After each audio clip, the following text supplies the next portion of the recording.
quem é tua mãe? Então eu estou com a Almeida Antiga, mas eu quero partir da pergunta da atualizada. Quem é tua mãe? Que Deus aplique a leitura da sua santa palavra aos nossos corações. Podemos assentar, amados.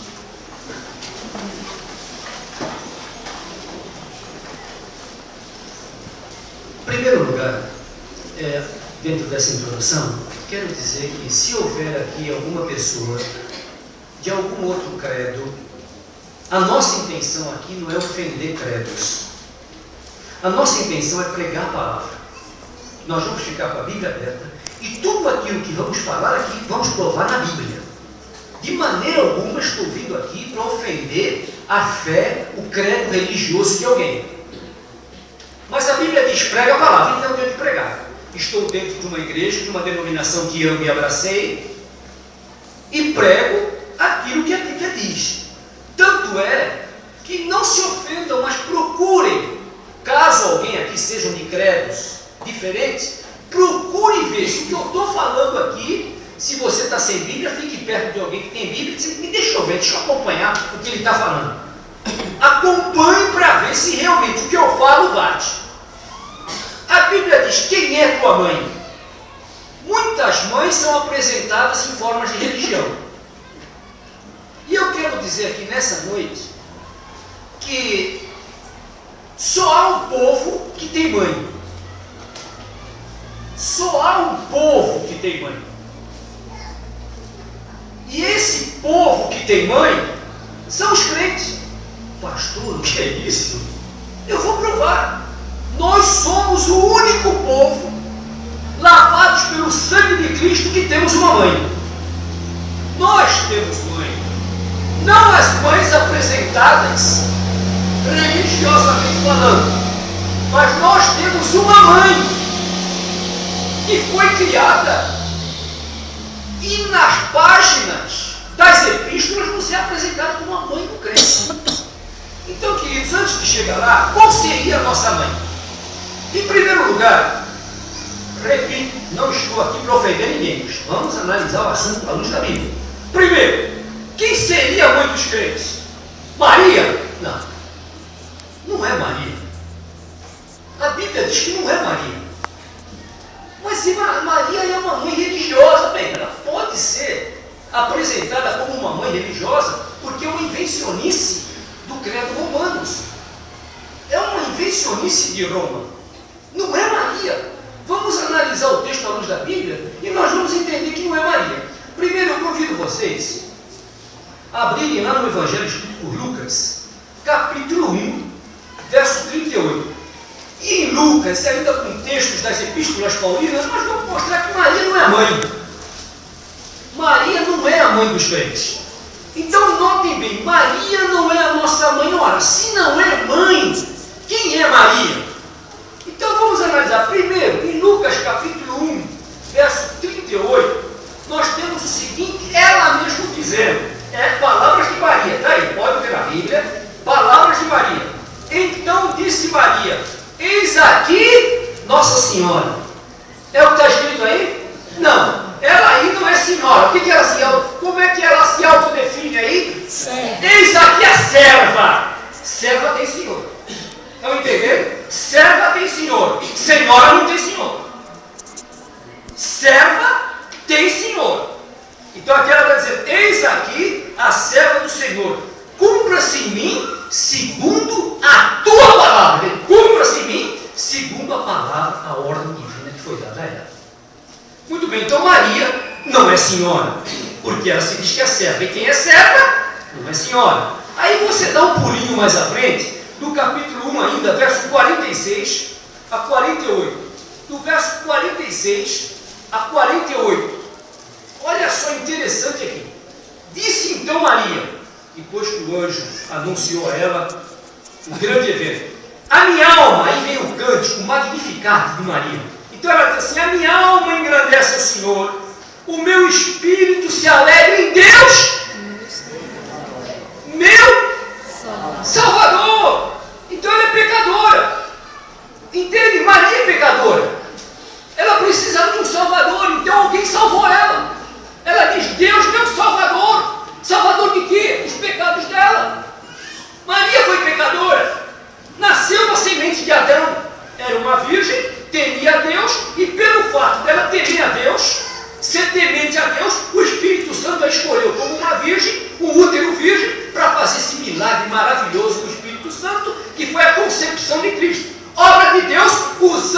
uma virgem que nasceu na semente de Adão e que reconhece que Deus é seu Salvador.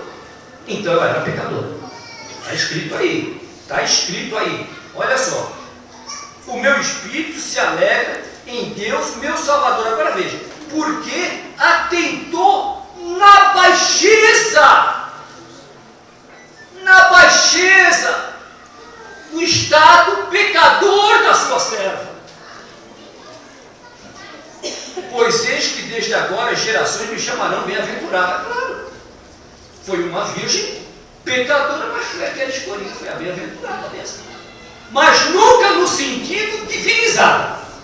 Isso não. E ela mesmo não quis isso. Porque me fez grandes coisas. O poderoso. O poderoso. Não é. E santo. Santo é o seu nome. Não é. Santo é o seu nome. Então nós temos aqui, primeiro, ela se apresenta como uma serva. Segundo, ela é uma pecadora. Terceiro, ela não intercede por nós, não. Não intercede nem media. Ela não media nem intercede por nós. Então não pode ser nossa mãe. Não media nem intercede. Por quê? Porque é pecadora. Porque é serva. Está no céu? Está no céu. E a bênção aqui no céu não se sabe de nada que se passa aqui embaixo. Porque se Maria soubesse o que se passa aqui embaixo, ela estaria chorando até agora. Não sei, não é isso, não é isso, não. E ela deixou uma ordem. E justamente um dos grandes erros de Roma é não acatar a ordem que Maria deixou. Então nós vamos aqui a primeira epístola de Timóteo. Primeira epístola de Timóteo, capítulo 2, versículo 5, que vocês sabem que pode saltear. Há um só mediador entre Deus e os homens, Jesus Cristo. Há o quê? Um só. Olha o que a Bíblia diz: há um só mediador entre Deus e os homens, Jesus Cristo, homem. Então Maria não é mediadora. Maria não intercede. Quem intercede por nós é Cristo. Há algum tempo atrás, lá em Conquista, não sei, aqui deve ter aparecido também, mas lá em Conquista, os carros de Conquista apareceram com um colante. Peça à mãe que o filho atende. Não vai. A mãe não pode pedir nada. A mãe está no céu, não sabe de nada que se passa aqui. Ela é uma salva. Ela não tem o poder de mediar. Ela não tem o poder de interceder. A Bíblia diz que um só faz isso. É Deus, em Cristo, que intercede por nós. Na pessoa de Cristo. O Espírito Santo nos convence dos pecados, da justiça e do juízo, e intercede com gemidos inexprimíveis em nome de Jesus. A Bíblia fala que Ele intercede por nós com gemidos inexprimíveis. Não é Maria que está intercedendo, não é santo nenhum, mas é a pessoa do Espírito em Cristo intercedendo por nós. Então não é mediadora. E finalmente, terminando esse primeiro ponto, Maria deu uma ordem, e essa ordem é obedecida até hoje. Porque se essa ordem fosse obedecida até hoje, nós iríamos ver que mundo diferente nós temos. Lá naquele casamento, naquela cerimônia de casamento, no livro de João, capítulo 2, Evangelho escrito por João, capítulo 2, naquela cerimônia de casamento, o momento mais alegre para o judeu, até hoje é assim, a festa judaica, o vinho, tem um significado da alegria. O vinho significa a alegria no meio da nação judaica, no meio do judaísmo. O vinho é o símbolo da alegria. Não há bodas sem vinho no judaísmo. Então, o principal da alegria da festa tinha acabado. Acabou o vinho. Aí o que fizeram? Os convidados, o pessoal que tomava conta da festa, aquela turma do buffet, a turma do buffet, correu logo e chegou para Maria: olha, intercede por nós, acabou o vinho. Acabou o vinho. Fala para ele, intercede. E ela foi. Olha, acabou o vinho. E o que foi que ele disse? Mulher, que tenho eu contigo? Outra coisa interessante, já que eu falei nessa expressão, você pode procurar na Bíblia, você não vai encontrar um versículo onde Jesus chama ela de mãe. Jesus nunca chamou Maria de mãe. Mulher, mulher, mulher. E a única vez que ele fala mãe é quando ele está na cruz, ele olha para Marcos e diz assim para ele, João Marcos: filho, eis aí tua mãe. Não a dele. Eis aí tua mãe, com quem diz, daqui para frente, você agora toma conta dela. Aí ela chegou, quando Jesus disse assim, não é chegada a minha hora ainda, tranquiliza, porque aqui eu sei o que eu devo fazer, não preciso interceder por ninguém. Aí ela olhou para aqueles superintendentes, aquela turma do buffet, e disse assim, fazem tudo que ele vos mandar, vos disser. Gente, é fazer tudo o que ele disse, não eu. Foi isso que ela estava dizendo, fazer tudo o que ele diz, não sou eu não. Ficou claro isso, é fazer tudo. E não é feito isso. Não é feito isso. Então fica claro, Maria não é a nossa mãe. Ela apontou o caminho, fazer tudo o que ele vos mandar. Bem, pastor, se não é Maria, quem é a mãe dos crentes? Quem é a mãe dos crentes? Talvez a mãe natureza. Muito em voga agora, muito em moda esse tipo, a mãe natureza criou, a mãe natureza fez, isso é obra da mãe natureza. É a mãe natureza que está gemendo, é a mãe natureza que está reclamando, esses cataclismas, essa violência, é a mãe natureza que está sendo agredida, a mãe natureza está respondendo. Não. A natureza não é mãe. A natureza foi criada. A natureza geme. Porque o homem maltrata a natureza, mas a natureza não é mãe. Então vamos orar em Romanos capítulo 1. Romanos capítulo 1, verso 25. Romanos capítulo 1, verso 25.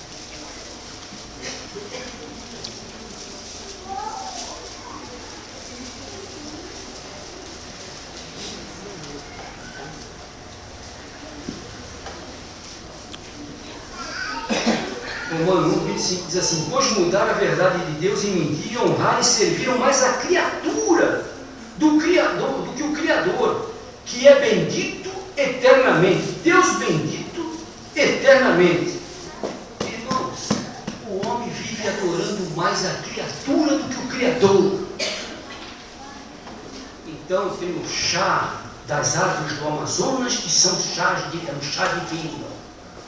Então tem a flor, não sei de onde, que é divina. A Bíblia fala que a natureza geme por causa do pecado do homem.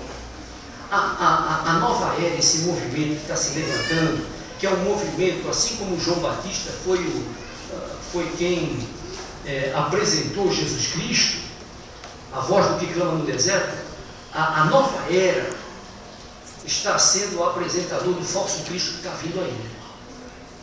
E esse falso Cristo, essa apresentação desse falso Cristo, envolve muito relação com a natureza. O homem está adorando a natureza, está sendo levado a adorar o meio ambiente.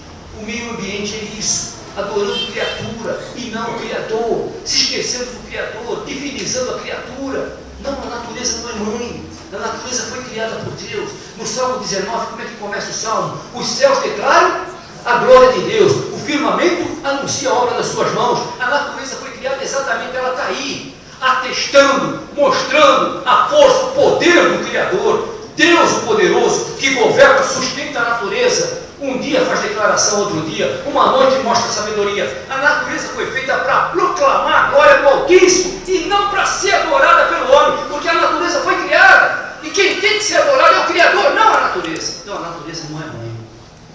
A natureza é uma criação do Criador. Então a natureza não é a nossa mãe. Então finalmente fica a pergunta para nós entregarmos no último ponto. Quem é a nossa mãe? Aqui eu vou demorar um pouquinho. Muito rapidinho, primeiro, segundo, terceiro, vai precisar um pouquinho. Quem é a nossa mãe? Bem, em primeiro lugar tem que estar na Bíblia. Tem que estar na Bíblia dizendo que nós temos uma mãe. Muito bem, aí é que vai entrar coisa linda. Porque, meus amados irmãos, nós estamos vivendo uns tempos, nós estamos sofrendo. Olha, quem é crente mesmo, quem é crente está sofrendo do mundo do jeito que está. Ainda hoje, de manhã, quando eu levantei pela manhã, liguei o rádio, escutando o programa do pastor lá de Cidade Conquista, ele disse o seguinte, que os Estados Unidos estão legalizando. Agora, vê se isso daí não é algo que nos angustia, nos deixa perplexos. Os Estados Unidos estão legalizando a pedofilia. A nação que evangelizou o mundo, a nação que mandou mais missionários para o Brasil e para outras partes do mundo, é a nação que já legalizou o casamento de homem com homem e mulher com mulher, e agora está legalizando a pedofilia, dizendo que isso é o quê? É uma opção. Olha, então daqui a pouco roubar é uma opção. Usar droga é uma opção. O homem está entrando numa situação que ninguém segura mais. Por isso é que a Bíblia diz no Salmo 14, o homem sem Deus é tolo. É tolo. E depois dizem que crente não pensa. Os crentes não pensam, os crentes são bitolados. Como não pensam? Tanto eu penso que eu tenho certeza que eu não vim do macaco. E não sou produto de uma explosão. Porque desde que eu era moleque, que eu acendi uma bombinha, colocava aqui, pegava um copo, colocava em cima da bombinha, saía de perto, tampava o ouvido, que a bombinha estourava, quando eu ia ver tinha 10, 20 pedacinhos de copo. Aí eu aprendi uma coisa. O que eu aprendi? Que a explosão, ela não constrói. A explosão destrói. E outra coisa, eu do macaco, gente, peraí, não subestima a nossa inteligência. Eu creio no Criador. Tudo que revela inteligência tem uma inteligência maior por trás que criou, é óbvio. Ou vocês acham que isso aqui apareceu do nada? Essa lâmpada, esse relógio? Por trás de algo que revela inteligência, tem uma inteligência maior. Mas pastor, o senhor vai falar do céu? É claro que eu vou falar e vou entrar agora nesse assunto. Nós temos uma mãe que foi criada para nós. E o apóstolo Paulo diz que ela é a nossa mãe. Porque é lá que nós vamos viver eternamente. Abra que coisa linda a expressão dele. Gálatas capítulo 4. Gálatas capítulo 4, o verso 26.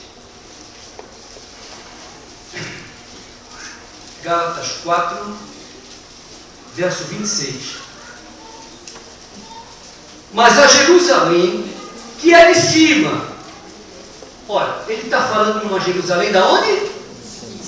De cima. De cima, o que tem lá em cima? O céu. Mas a Jerusalém que é de cima é livre. Agora veja o que está escrito na sua Bíblia. A qual, a Jerusalém de cima é o quê? Nossa mãe. A mãe de todos nós. A atualizada fala. Como diz a atualizada? A nossa mãe. A nossa mãe. Então, queridos, quem é a mãe do crente? A Jerusalém de cima. E ao contrário do que fazem da outra. Peça a mãe que o filho atende. Não! A nossa é o contrário. Eu vou para a mãe através do filho. Eu vou chegar na mãe por causa do filho. Eu vou morar lá nessa mãe por causa do filho. Porque quem não tiver Cristo no coração está perdido. Agora, irmãos, é isso, no meio dessa angústia toda, de país atualizando isso, como foi atualizado agora nos Estados Unidos, a pedofilia, a Dinamarca, um outro país, que liberou, a Secretaria do Meio Ambiente, ela liberou, pasme. Por isso que eu estou dizendo, quem é crente não pode estar se sentindo bem num mundo como esse. Pasme. Sabe o que foi lá liberado na Dinamarca? Olha, país do primeiro mundo. Zoossexualismo. Sabe o que é zoossexualismo? Sexo entre humanos e animais. Onde vai parar? Aliás, é a pergunta que eu mais ouço desses âncoras de televisão, de jornais. Aonde vamos parar? Eu digo assim, se tiverem sempre isso, vocês vão parar no inferno. Mas nós vamos parar no céu, na mãe. Essa mãe que Cristo nos preparou. Desde a fundação do mundo. Vou preparar os lugares dessa mãe aqui, para que onde eu estiver, estejais vós também. E meus queridos irmãos, eu queria, nessa noite, falar alguma coisa dessa mãe. alguma coisa dessa mãe. Ô gente, quando se fala no céu, parece tudo muito vago. E realmente é difícil, porque veja bem, nós somos limitados. Como é que o limitado vai explicar o que é ilimitado? A Bíblia não revela muita coisa do céu. Fala sobre o céu. Mas a Bíblia fala mais do inferno do que do céu. É uma advertência maior para o ser humano, para tomar todo o cuidado de ir para esse lugar, do que propriamente falar as grandezas do céu. E sabe por que ela não fala muito sobre o céu? Por causa da nossa mente finita. Veja que quando o apóstolo Paulo, foi arrebatado, ele não sabe se ele foi em espírito, se foi um transe que ele teve, ele não sabe. Ele fala lá em 2 Coríntios 12, que ele foi arrebatado ao céu. Quando ele foi arrebatado ao céu, ele disse, eu ouvi coisas que eu não consegui. E ele queria explicar o que viu e o que ouviu, mas não consegue. Então ele disse assim, coisas inefáveis. Sabe o que é inefável? Faça um estudo na palavra inefável. Inefável é uma coisa tão linda, tão linda, tão linda, que você quer explicar, quer mostrar para as outras pessoas, olha, mas é assim, e a outra pessoa fica assim, ouvindo, e você olha, mas é isso, e no fim você não consegue colocar para o outro a grandeza que os teus olhos viram e o que os teus ouvidos ouviram. Você se limita e olha, é bom demais. No nosso linguajar. Então Paulo usou uma palavra inefável. Eu quero falar, mas eu não consigo colocar em palavras o que eu vi ali.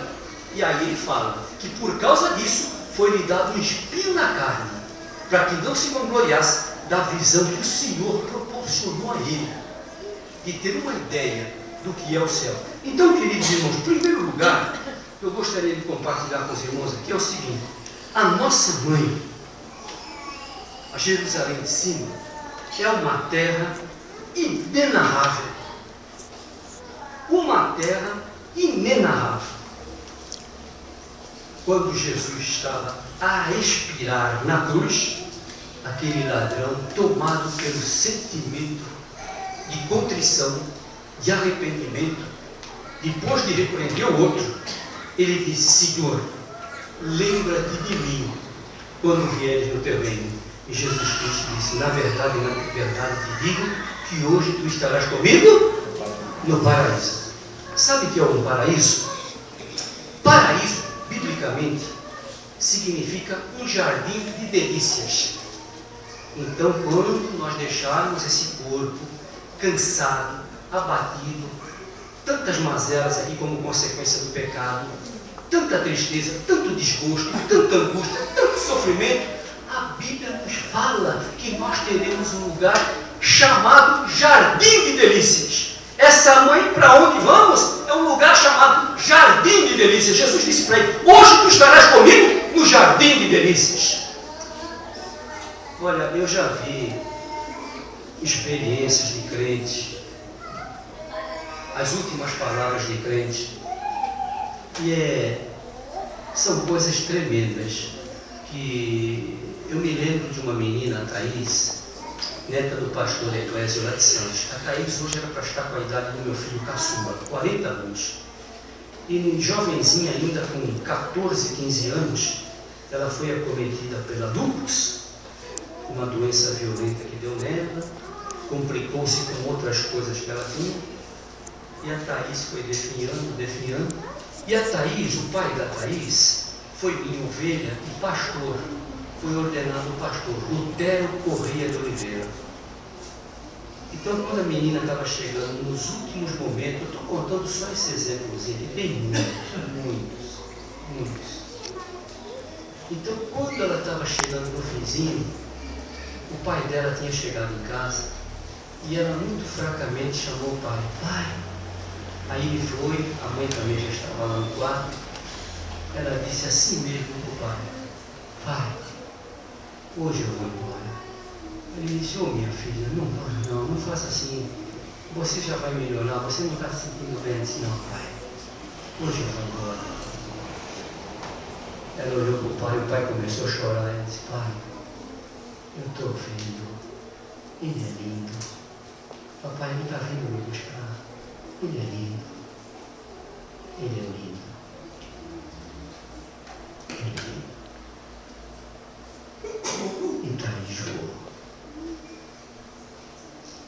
não conseguiu dizer para o pai outra coisa a não ser: ele é lindo, ele é lindo, ele é lindo. E falou: Paulo Korinchuk foi missionário da primeira igreja entre a tribo dos Yanomami. Ele adquiriu uma doença lá entre os Yanomami violenta. E essa doença foi definhando ele. Ele voltou, saiu do campo, foi para o hospital. E Dona Lídia estava com ele lá no quarto. Isso ela me contou, ela deixou isso escrito. Nós temos a primeira igreja nesse registro todo. E o Paulo Korinchuk estava lá no quarto, já entrando nos últimos momentos. O médico se converteu, e esse médico, se estiver vivo, ainda é diácono.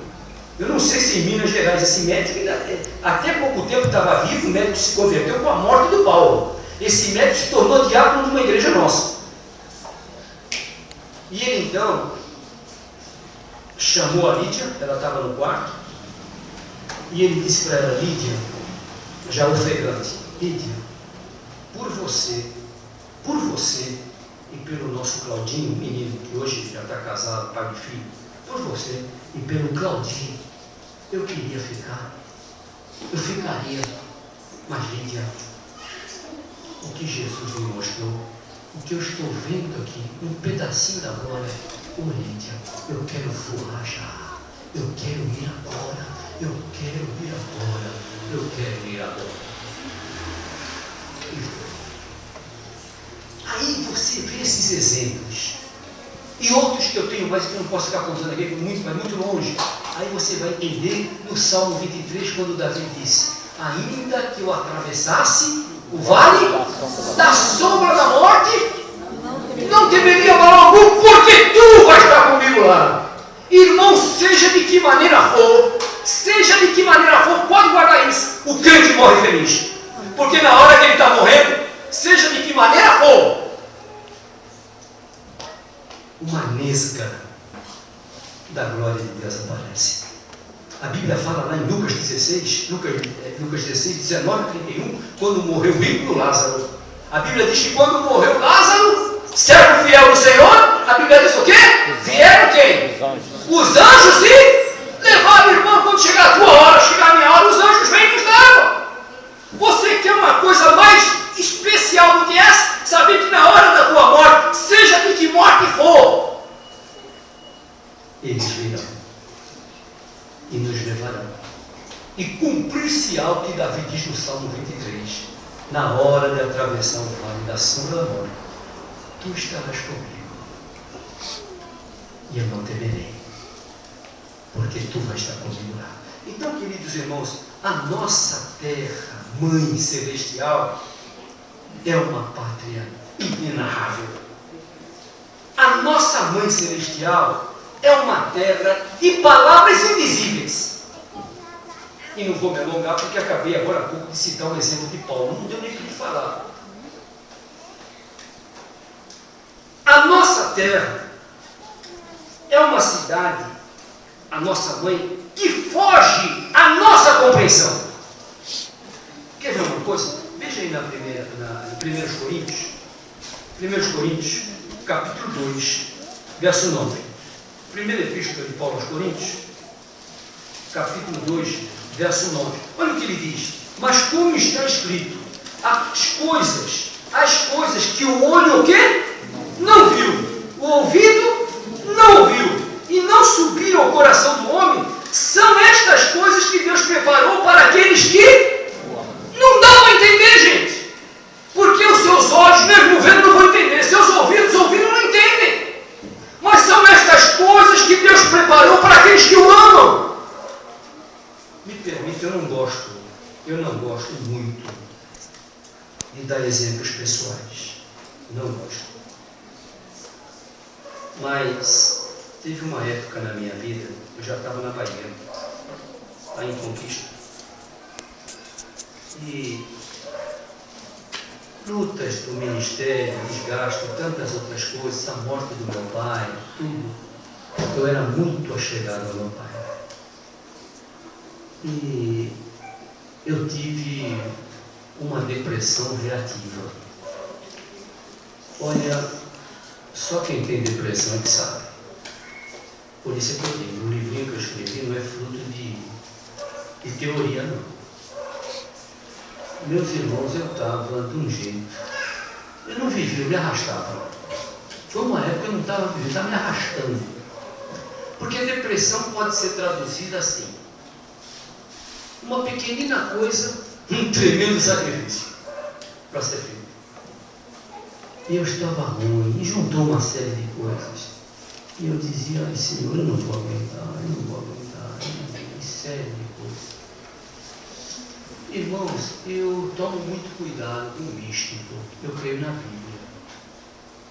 Eu não faço doutrina de sonhos.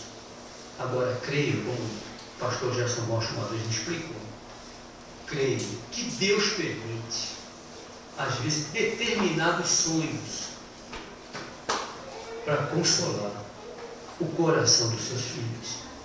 Ele permite. E eu digo aos irmãos, eu estava numa fase, e numa noite que eu estava ruim, eu sonhei. Eu sonhei que Jesus Cristo estava vindo na minha direção. Ele estava vindo na minha direção, um sonho. Só que eu não via o rosto. Isso para mim foi muito importante no sonho. Eu não vi o rosto, só via daqui para baixo. Mas era ele, com aquele manto. Eu sonhei com ele. Gente, no momento em que eu estava acordando, eu não sei explicar para vocês como é que eu estava me sentindo, mas uma coisa eu dizia: não, Senhor, não deixa eu acordar, não deixa eu acordar, eu não quero acordar, está tão lindo, está tão gostoso. Ai, Senhor, eu não quero acordar, eu não quero acordar, eu não quero acordar, não deixa eu acordar, não deixa eu acordar. Aí eu fui levantando, abrindo os olhos, cheguei na janela, aí estava vendo o dia clareando, aí eu voltei à realidade.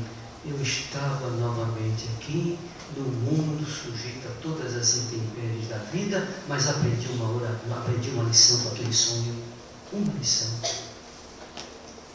Irmãos, se um pequeno sonho, um sonho de uma parte da noite, me fez não querer voltar, não querer acordar, querer ficar naquele estado para sempre. Aí é que eu vou entender por que Pedro, Tiago e João não queriam descer do monte. Quando eles viram Moisés e Elias e as vestes de Cristo em vestes resplandecentes, alfinetentes, brilhando, Pedro olhou e disse: epa, é bom a gente ficar aqui, ninguém desce não. Vamos fazer as cabanas, uma para Moisés e Elias, uma para o Senhor, e nós aqui ninguém desce. Ele perdeu a noção daquilo que era o ter real. Foi uma pequena parcela do céu que desceu naquele monte. Não vamos descer. É bom, ele disse, é bom estar aqui. E pode traduzir aqui, é bom ficar aqui, é bom não sair mais daqui. Porque teve uma pequena nesga do que é a glória de Deus. Queridos, o céu foge a compreensão nossa, mas eu posso dizer a vocês, biblicamente falando, é um lugar maravilhoso, onde a glória de Deus estará sempre presente, onde você não vai derramar uma lágrima, onde você não vai ter um aborrecimento, onde você não vai chorar, onde você não vai ver morte, onde você não vai se aborrecer, onde você não vai ver traição, onde você não saberá nem o que é angústia, onde não entra cadeira de roda, não entra bengala, não entra óculos, não entra nada daquilo que represente o pecado aqui embaixo, nada. E lá é aquela bênção maravilhosa de 1 João 3,2, veja que coisa linda. Primeira epístola de João 3,2, lá é isso aqui, ó. Lá é exatamente isso aqui. Primeira epístola de João, capítulo 3, verso 12. Amados, agora aqui, somos filhos de Deus, e ainda, enquanto somos filhos aqui embaixo, olha, ainda não é manifestado o que havemos de ser, mas, olha, sabemos que quando Ele se manifestar, seremos o quê? Semelhantes a. Já pensou? Você vai ter aquela Você vai ter um corpo que não será movido a sangue e carne, não. É um corpo indestrutível. É um corpo que não tem a contaminação do pecado. Um corpo que não se decompõe. Um corpo que não se acaba. Quando nasce um nenê, ai que lindo, nasceu bonitinho, tão lindinho, a cada papai, a cada mamãe, o nenê já nasceu 9 meses mais velho. Aí 1 mês, 2 meses, o primeiro aninho, 1 ano mais velho. Sabe, desde que o sêmen se aloja no útero, ali começa a decomposição. Ali começa a decomposição. Por isso é que o apóstolo Paulo disse lá em Coríntios, a cada dia eu morro. Ah, está ficando moço, está ficando uma moça. Não, nós estamos morrendo. Cada dia que passa um ano a menos, um dia a menos na vida. Alguém falou seriamente que nós estamos numa escada rolante descendo. Vai chegar a hora que precisa estar embaixo. Vai chegar a tua vez. Teu degrau vai chegar, o meu vai chegar. Nós estamos na fila.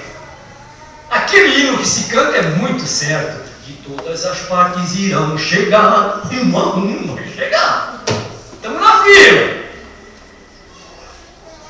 Mas o apóstolo Paulo disse lá, é que é difícil entender isso, mas ele disse lá, é incomparavelmente melhor. Porque lá não há um resquício do pecado. Lá, a única coisa que foi feita aqui embaixo está lá em cima. E que nós vamos ver lá em cima o que é. Quem sabe, a única coisa que foi feita aqui embaixo que nós vamos ver lá em cima o quê? O quê? A marca nas mãos e nos pés de nosso Senhor Jesus Cristo. O preço para que nós estivéssemos lá. O preço pago para que nós chegássemos à mãe e a Jerusalém lá de cima. E eu vou terminando, meus queridos, dizendo que lá é um lugar sem nenhum resquício de sofrimento qualquer. Lá não entra velhice. Como é que pode entrar velhice no céu? Também não pode entrar criança, porque criança cresce e envelhece, não pode. O primeiro Adão não passou por um útero de mulher. O primeiro Adão foi criado da terra, jovem. Primeiro casal. Primeiro Adão. Agora a Bíblia diz que Jesus Cristo é o quê? O segundo Adão. Jesus começou seu ministério com quantos anos? 30 anos. Encerrou com 33. Então no céu, se você quer ter uma ideia, será essa faixa, humanamente falando, será essa faixa de juventude. Não há decomposição do pecado. Eternamente com o Senhor.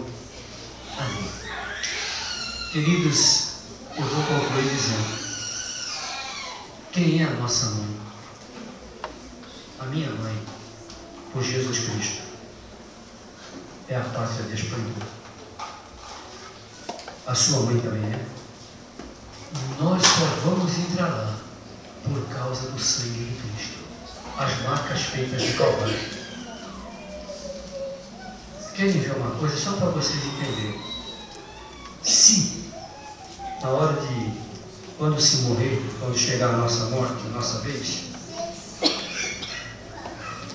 uma suposição para se entender a seriedade do assunto.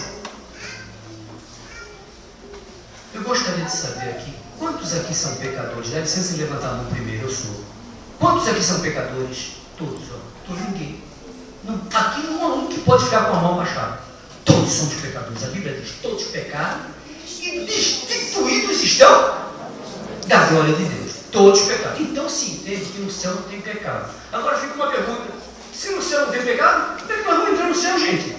Tu é pecador, eu sou pecador. Se no céu não tem pecado, como é que nós vamos entrar lá? Então imagine, cada um de vocês aqui, nós morremos, vamos para o céu. E tem um anjo na porta do céu. Uma hipótese, um exemplo para entender. Se esse anjo perguntar, por que eu devo deixar você entrar aqui, moço? Por que eu devo deixar você entrar aqui? Por quê? Por quê? Me diga, o que você vai falar? Porque eu nunca pequei. Mentira. Porque eu pratiquei o bem a vida toda, não tive inimigo, eu procurei fazer o bem, todas as obras não salvam. Maldito aquele que se justificar por obras da lei.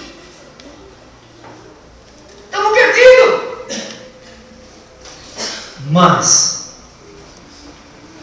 nós vamos entrar lá, sabe por quê? Porque nós sabemos que falar assim, nós não merecemos ir para ele porque nós somos pecadores. Mas um dia eu aceitei aquele que o Senhor mandou, desceu do céu, se fez pecado por mim, foi o bendito que desceu, se fez maldito, para que nós malditos nos tornássemos benditos nele.